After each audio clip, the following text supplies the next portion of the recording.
다 함께 사도신경 하시면서 우리 새벽 예배 시작하도록 하겠습니다. 전능하사 천지를 만드신 하나님 아버지를 내가 믿사오며 그 외아들 우리 주 예수 그리스도를 믿사오니 이는 성령으로 잉태하사 동정녀 마리아에게 나시고 본디오 빌라도에게 고난을 받으사 십자가에 못 박혀 죽으시고 장사한 지 사흘 만에 죽은 자 가운데서 다시 살아나시며 하늘에 오르사 전능하신 하나님 우편에 앉아 계시다가 저리로서 산 자와 죽은 자를 심판하러 오시리라. 성령을 믿사오며 거룩한 공회와 성도가 서로 교통하는 것과 죄를 사하여 주시는 것과 몸이 다시 사는 것과 영원히 사는 것을 믿사옵나이다. 아멘. 우리 다 함께 찬송 276장 찬송하시겠습니다. 찬송 276장입니다.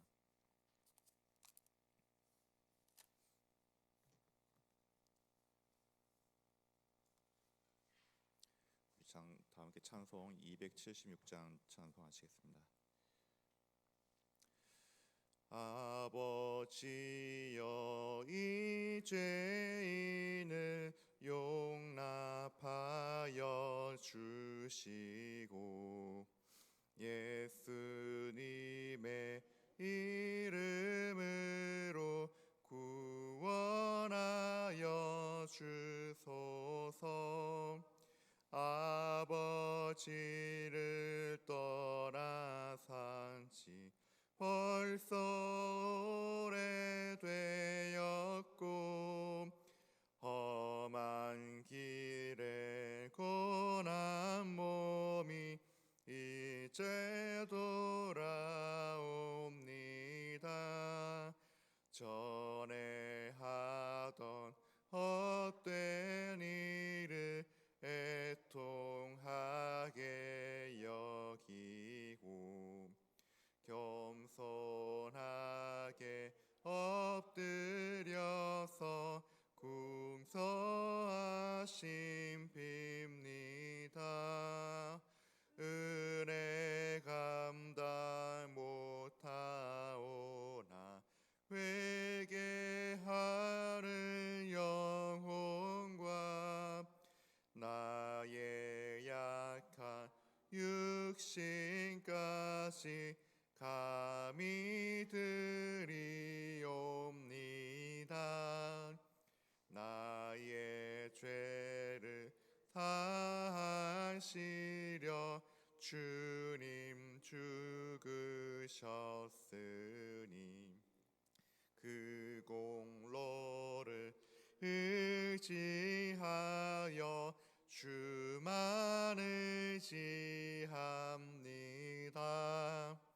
아버지여 용납하사 나를 품어주시고 주의 사랑 품 안에서 길이 살게 하소서.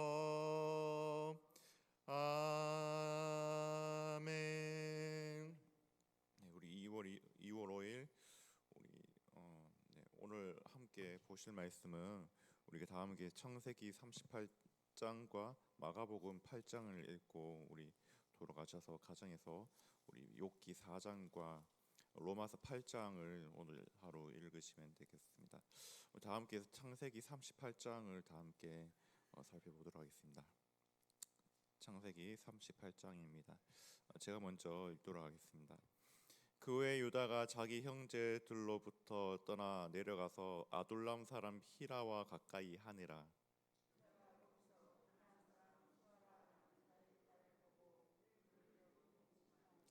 그가 임신하여 아들을 낳음에 유다가 그의 이름을 엘이라 하니라.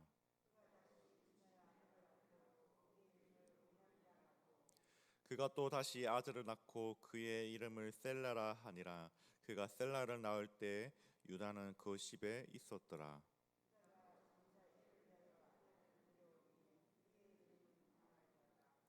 유다의 장자 엘이 여호와가 보시기에 악함으로 여호와께서 그를 죽이신지라.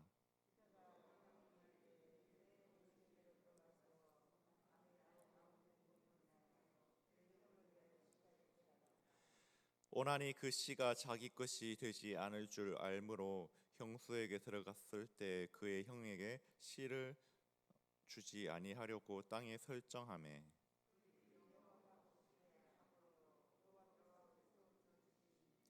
유다가 그의 며느리 다말에게 이르되 수절하고 내 아버지 집에 있어 내 아들 셀라가 장성하기를 기다리라 하니 셀라도 그 형들 같이 죽을까 염려함이라. 다말이 가서 그의 아버지 집에 있으리라.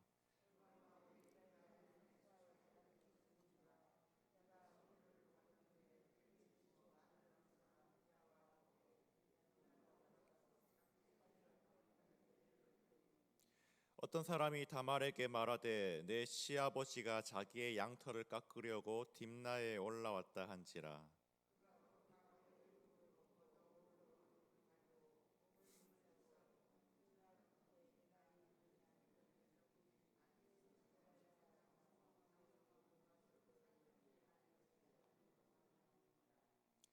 그가 얼굴을 가리었으므로 유다가 그를 보고 창녀로 여겨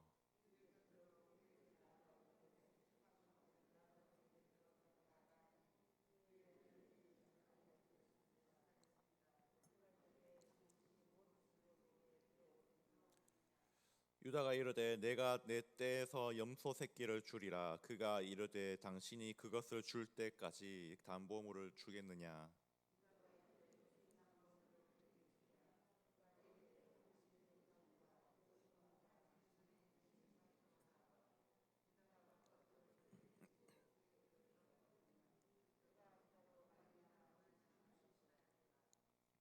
그가 일어나 떠나가서 그 노를 벗고 과부의 의복을 도로 입으니라.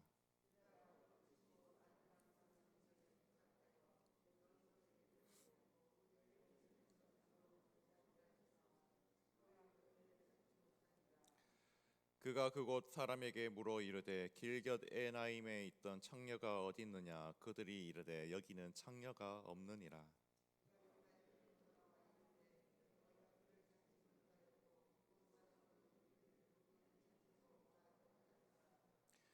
유다가 이르되 그로 그것을 가시기에 두라. 우리가 부끄러움을 당할까 하노라. 내가 이 염소 새끼를 보냈으나 그대가 그를 찾지 못하였느니라.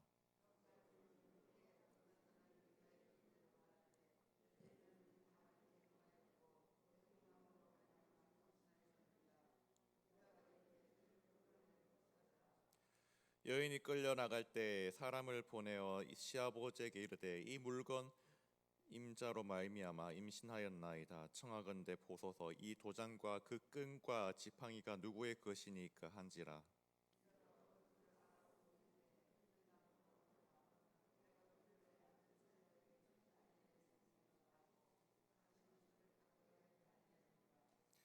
해산할 때 보니 쌍태라.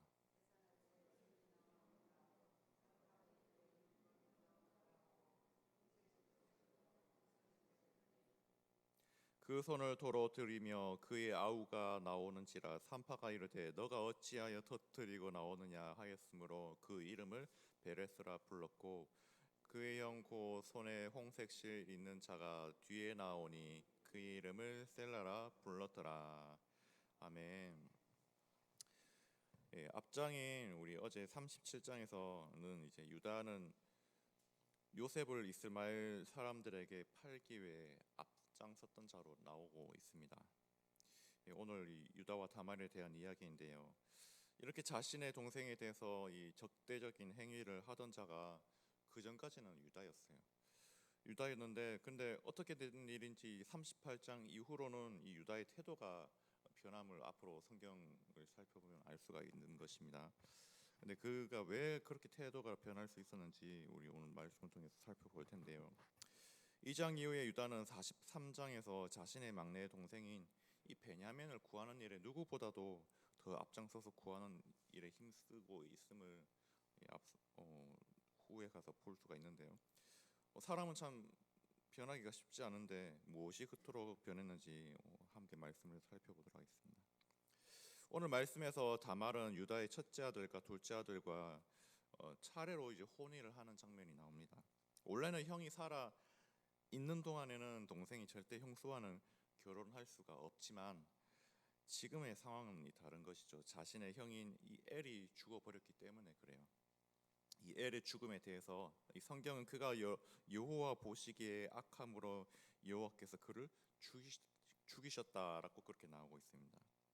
그가 구체적으로 어떤 죄악된 일을 행해서 하나님께서 그의 생명을 멸하셨는지 우리는 알 수가 없습니다. 그러나 오늘 유다와 다말의 사건이 일어나게 된 이 일의 시작의 발달은 이 엘의 죽음으로부터 나게 되는 것입니다. 그래서 둘째 아들인 오난이 이 자식이 없던 이 형의 대를 잇기 위해서 이 형의 형수와 결혼하게 되는 것입니다. 이것이 당시 이제 행해지던 이 계대 결혼이라는 제도였습니다. 이 계대 결혼은 이처럼 형의 가정의 대를 이을 자녀가 없을 때 이 죽은 자의 형이나 그 친척이 이 죽은 형제의 처와 결혼하여 이 아들을 낳아주는 그런 관습이었습니다.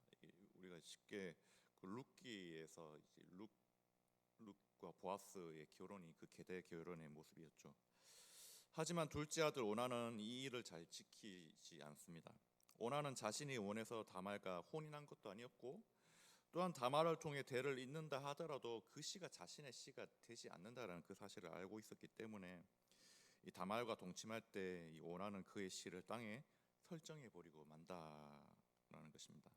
결코 다말이 임신하지 못하도록 하는 것이죠.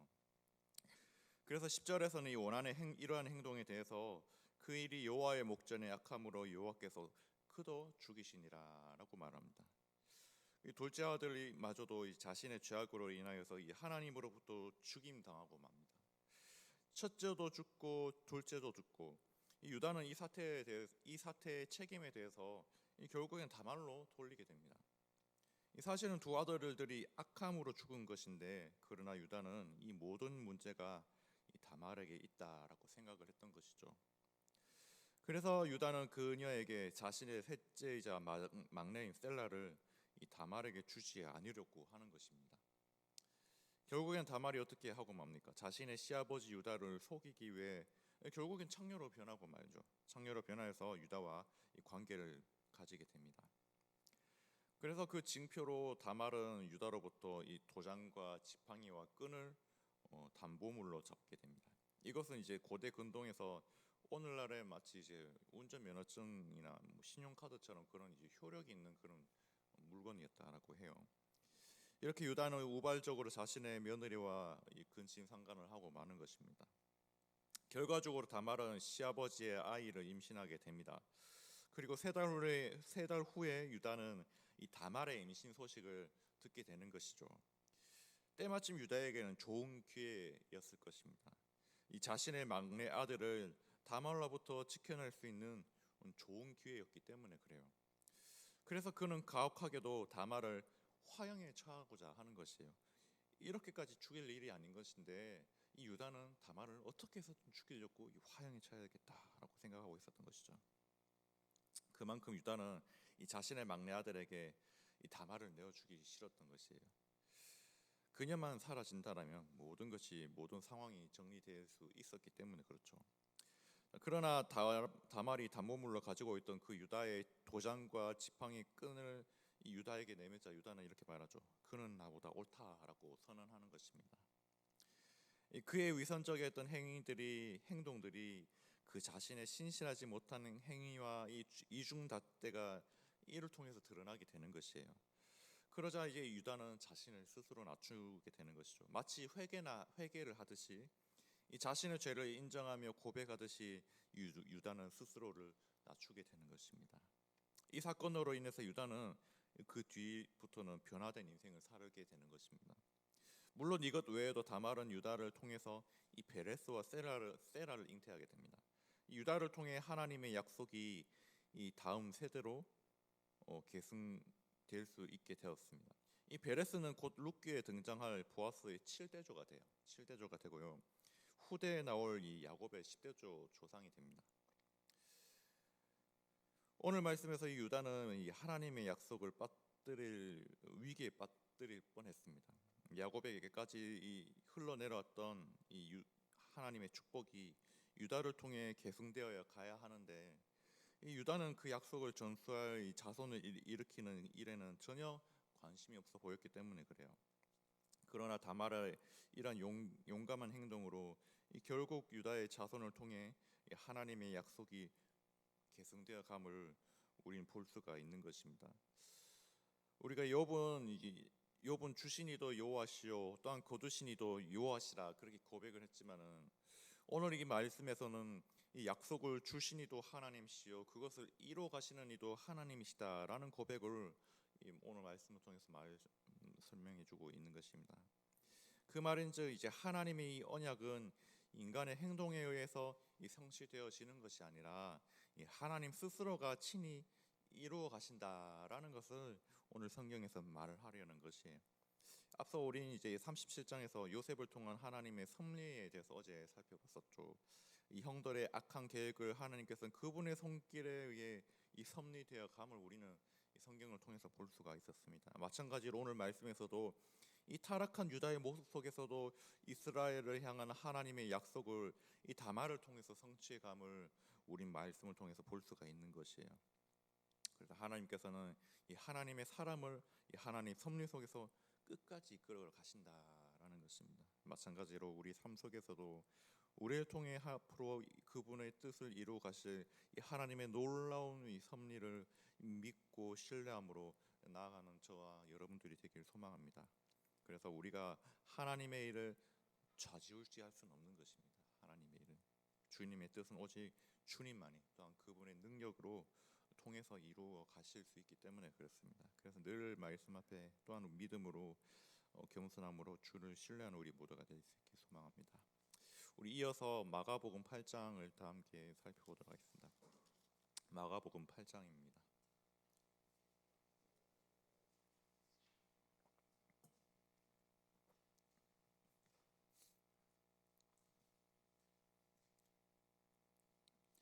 제가 먼저 읽겠습니다. 그 무렵에 또 큰 무리가 있어 먹을 것이 없는지라 예수께서 제자들을 불러 이르되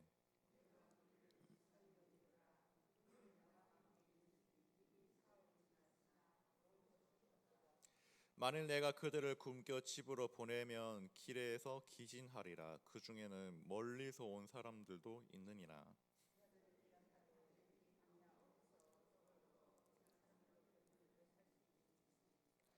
예수께서 물으시되 너희에게 떡 몇 개나 있느냐 이르되 7이로 소이다 하거늘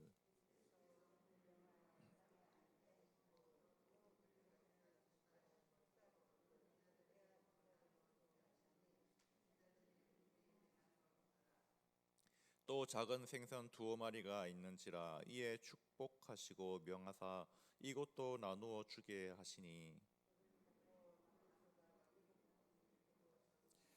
사람은 약 4,000명이었더라. 예수께서 그들을 흩어 보내시고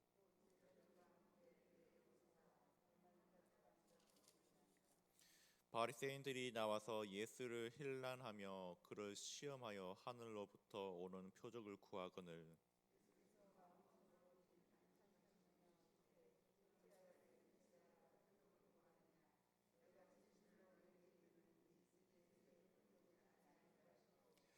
그들을 떠나 다시 배에 올라 건너편으로 가시니라.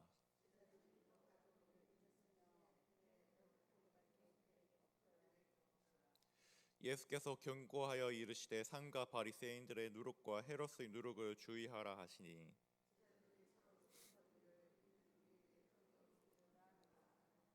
예수께서 아시고 이르시되 너희가 어찌 떡이 없으므로 수군거리느냐 아직도 알지 못하며 깨닫지 못하느냐 너희 마음이 둔하냐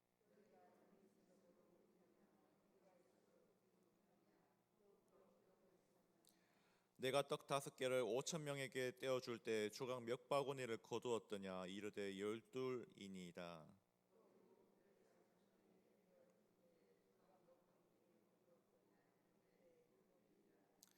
이르시되 아직도 깨닫지 못하느냐 하시니라.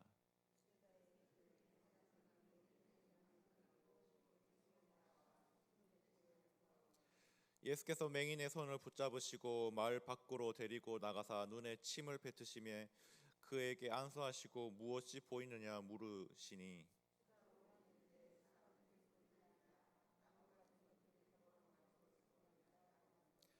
이에 그 눈에 다시 안수하심에 그가 주목하여 보더니 나아서 모든 것을 밝히 보는지라.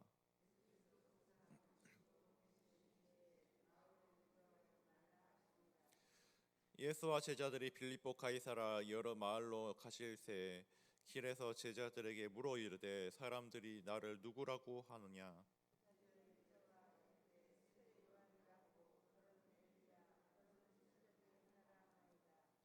또 물으시되 너희는 나를 누구라 하느냐. 이 베드로가 대답하여 이르되 주는 그리스도시니이다 하매 인자가 많은 고난을 받고 장로들과 대제사장들과 서기관들에게 버림받아 죽임을 당하고 사흘 만에 살아나야 할 것을 비로소 그들에게 가르치시되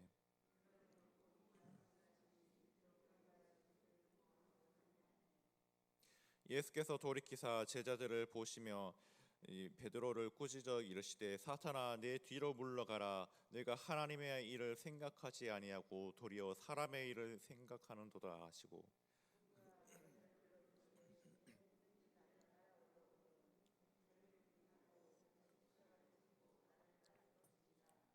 누구든지 자기 목숨을 구하고자 하면 잃을 것이요 누구든지 나와 복음을 위하여 자기 목숨을 잃으면 구원하리라.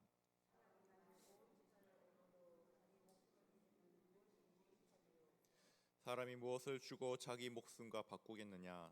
누구든지 이 음란하고 죄 많은 세대에서 나와 내 말을 부끄러워하면 인자도 아버지의 영광으로 거룩한 천사들과 함께 올 때 그 사람을 부끄러워하리라. 아멘. 우리는 앞선 장에서 이제 예수님의 오병이어 사건을 봤었습니다. 근데 오늘 말씀에서도 이와 유사한 이 칠병이어 사건이 등장하고 있죠. 비슷하면서도 비슷하지 않는 이 사건에서 우린 제자들이 얼마나 신앙적으로 우둔함 속에 있는지 또한 비신앙인의 태도와 모습으로 있는지를 볼 수가 있습니다. 이 오병이어 사건과 유사한 점이 이 두 사건 다 이 적은 수의 떡과 적은 수의 물고기로 예수님께서 큰 기적을 일으키셨다라는 것이죠. 그러나 차이점이 있다라면은 오병이어는 5천 명을 먹였고 그 뒤에 일어난 칠병이어는 4천 명을 먹였다라는 것일 겁니다. 이들을 먹이는 재료의 수는 오히려 오병이어 때는 보리떡 5개와 물고기 2마리였지만은 이 칠병이어 때는 떡 7개, 물고기 2마리가 되는 것이죠. 오히려 이제 재료의 수는 훨씬 더 늘었습니다. 더군다나 그전 오병이어에 비하면은 이 사람의 수도 칠병이어에서는 4천 명으로 거의 뭐 1,000명 가량은 줄었으니 인원수도 줄었다라고 볼 수가 있겠죠. 그럼에도 불구하고 이 사건을 대하는 제자들의 태도는 너무나도 놀라울 따름이에요. 오병이어 때는 뭐 그럴 수 있다라고 생각할 수 있을 것 같아요. 예수님께서 물고기 2마리와 떡 5개로 5천 명이 넘는 사람들을 먹이실 수 있다라는 생각을 그 누구가 생각을 할 수 있었겠어요. 그래서 예수님이 오병이어 때는 사람들에게 먹을 것을 주라 말했을 때 제자들은 당황해하면서 우리에겐 그 많은 돈이 없으니 어떻게 그렇게 할 수 있느냐라고 제자들은 물었습니다. 반면에 이번에는 예수님께서 그 무리들을 불쌍히 여기며 그들을 그냥 집으로 돌려보내지 않을 것을 말씀하세요. 그러나 제자들의 반응은 사람들을 먹일 만한 분량의 떡을 구할 돈이 없다라며 부정적으로 이 제자들이 답하는 모습을 볼 수가 있습니다. 앞전에 오병이어 사건을 이 제자들이 이미 경험하였음에도 불구하고 이렇게 대답을 하는 것이에요. 사람들의 수가 훨씬 더 줄었음에도 제자들은 여전히 예수님과 함께 있으면서도 눈이 있어도 보지 못하고 귀가 있어도 듣지 못하며 또 기억하지 못하는 것입니다. 이는 제자들이 예수님이 대체 누구이신지를 분명히 알지 못했기 때문에 그래요. 예수님에 대한 지식이 그 제자들에게는 없었기 때문에 그렇습니다. 그분이 하늘에서 오신 하나님의 아들임을 알지 못했고 또한 그분의 사역에 대한 것도 이해하지 못했고 또한 이들은 이런 것들을 예수 그리스도에 대한 이해를 하지 못했던 것입니다. 예수님이 하나님의 아들이시며 이 세상의 구세주이시고 또한 모든 문제의 진정한 해결자가 되신다라는 것을 그 어떤 문제도 예수님 앞에서는 해결되지 못할 것이 없는 그런 능력의 그리스도이심을 이 제자들은 제대로 깨닫지 못했던 것이죠. 그래서 이들이 앞서 이제 오병이어를 체험했음에도 불구하고 이 새로운 문제가 나오면 여전히 예수님의 이 능력을 인정하지 못하거나 그 뜻을 이해하지 못하는 이 부족한 것을 이 제자들이 보이는 것이에요. 그래서일까요? 이제 오병이어 사건 이후로는 이 귀 먹고 말 더듬는 사람들을 예수님께서는 고치셨고, 이 칠병이어 사건 그 뒤로는 예수님께서 맹인을 고치십니다. 귀의 이상을 고치자 듣기 시작했고, 혀의 이상을 고치자 혀가 풀려서 말을 하기 시작하고, 또한 눈이 이상이 고치자 보이기 시작하는 것이에요. 이처럼 우리 주님이 제자들에게 기대하셨던 것은 이와 마찬가지로 그들의 진정한 눈이 뜨이고 귀가 들리게 되는 것이었을 것입니다. 바로 예수님께서 누구신가 하는 것을 예수님의 제자들이 바로 깨달아 아는 것이죠. 그거는 여전히 이 복음서를 통해서도 우리에게 말씀하시는 게 예수 그는 누구인가라는 것이에요. 세상 사람들을 예수를 세례 요한이라, 또한 엘리야라, 더러는 선지자 중 하나라 그렇게 여긴다라고 말을 하고 있죠. 그리고 마가복음 8장의 클라이막스인 29절에서는 예수님은 제자들에게 물으십니다. 너희는 나를 누구라 하느냐? 너희는 나를 누구라 하느냐? 여기에 대해서 베드로가 이에 고백을 합니다. 주는 그리스도 신이다라고 고백하는 것이에요. 예수님의 제자들의 이제 영적으로 눈이 뜬 것 같아 보여요. 조금은 좀 뜬 것 같아 보여요. 하지만 여전히 그들은 부분적으로만 예수님을 이해할 뿐이었어요. 왜일까요? 그렇게 믿음으로 고백하던 예수님은, 이 베드로는 예수님이 사람들로부터 고난을 받고 죽임을 당한다는 소리에 이 베드로의 마음이 흔들리는 모습을 볼 수가 있는 것이에요. 아마도 이 베드로는 당시 만연했던 이 정치적인 메시아로 이 예수님을 그렇게 생각을 했던 것입니다. 그런 예수님이 죽는다니요. 이 나라 이스라엘을 해방시키시고 이 나라의 진정한 이 정치적인 왕이 돼서 우리들도 이렇게 한 자리씩 맡겨주셔야 되는데, 이 제자인 베드로는 예수님을 그런 메시아로 여기며 생각을 했었던 것이에요. 그러니 그런 예수님이 죽는다라는 것은 말이 안 되는 소리겠죠. 그래서 베드로는 예수를 붙들며 항변하는 것입니다. 그러나 예수님께서 그렇게 그리하시는 것이 이 하나님의 일하는 방식이었고 그분의 뜻이었습니다. 예수님은 십자가를 지지 못하도록 하려는 그 시몬 베드로를 크게 꾸짖으시는 것이에요. 베드로의 생각은 하나님의 일을 생각하지 않고 도리어 사람의 일, 바로 사탄의 일을 보여준 것이었습니다. 자, 이 유혹은 이 예수님이 광야에서 이 40일간 금식했을 때, 시험 당하셨을 때 그때 맞닥뜨렸던 유혹이 바로 이 유혹이었어요. 바로 천하만국과 그 영광을 얻게 해주겠다는 그 사탄의 시험, 그것이 바로 이것이었습니다. 예수님은 그 유혹을 뿌리치며 제자들을 향해 이렇게 말씀하시는 것입니다. 사탄아, 내 뒤로 물러가라. 내가 하나님의 일을 생각하지 않고 도리어 사람의 일을 생각하는도다라고 말씀하시는 것이에요. 그리고 예수님을 말씀하십니다. 누구든지 자기 목숨을 구원하고자 하면 잃을 것이요, 누구든지 나와 목숨을 위하여 자기 목숨을 잃으면 구원하리라. 바로 십자가 없이는 왕관도 없는 것이에요. 그 십자가가 우리 주님에게만 주어지는 것이 아니라 예수의 제자들에게도, 또한 그 제자의 삶을 살아가는 우리에게도 주어지는 것입니다. 이처럼 십자가는 예수님만 지는 것이 아닙니다. 우리가 우리 편하 잡고 예수님이 십자가를 졌으니 나는 편하게 신앙생활을 해야지, 그것은 아닌 것이에요. 우린 우리의 십자가를 지지 않으면서 우리 주님을 진정으로 따를 수는 없는 것입니다. 예수님께서는 분명히 이렇게 말씀하시죠. 누구든지 나를 따라오려거든 자기를 부인하고 자기 십자가를 지고 나를 따를 것이다 라고 말씀하고 계세요. 사랑하는 성도 여러분, 우리는 어떨까요? 주님의 십자가를 지며 이 땅을 살아가고 계십니까? 그렇지 않다면 그저 베드로와 같이 십자가에서 죽기보다는 이 생의 삶을 즐기며 더 잘 살 궁리를 하며 이 하루하루를 그렇게 살아가고 계시지는 않습니까? 악한 사단은 우리에게도 이 이생의 영광과 즐거움을 우리 마음에 비추며 이 그리스도의 십자가를 지지 않게 유혹을 합니다. 그 유혹은 너무나도 달콤합니다. 그래서 우린 자주 속아 넘어가는 것이 자기 희생과 고통보단 우리의 즐거움을 찾게 되는 것이고 그것을 쫓게 되는 것이에요. 그것이 우리가 이 땅에서 매일같이 감당하며 이겨내야 할 믿음의 시험인 것입니다. 그때 우리 주님께서는 광야에서 사탄에게 이렇게 선포하십니다. 주 너의 하나님께 경배하고 다만 그를 섬기라 라고 말씀하세요. 이 세상을 섬기는 자인지 여호와 하나님만을 섬기는 자인지 하나님 나라를 소망하는 자인지 우리는 택해야 하는 것이에요. 우리는 그 택함 속에서 이 땅에서 그리스도의 제자로서 수행해야 할 그 하나님의 일을 위해 우린 우리의 십자가를 지며 이 복음을 위해 살아야 하는 것입니다. 하나님께서 그 복음 전하는 그 일을 우리에게 맡기셨습니다. 예수님께서도 그 일에 대해서 오늘 제자들에게 말씀하고 있는 것입니다.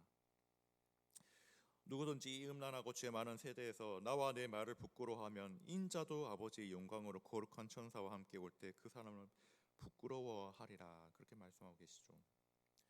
우리는 우리 주님 다시 오실 그때 결코 우리 주님 앞에서 부끄러울 것 없는 자의 모습으로 우리 주님 다시 만날 수 있기를 소망합니다.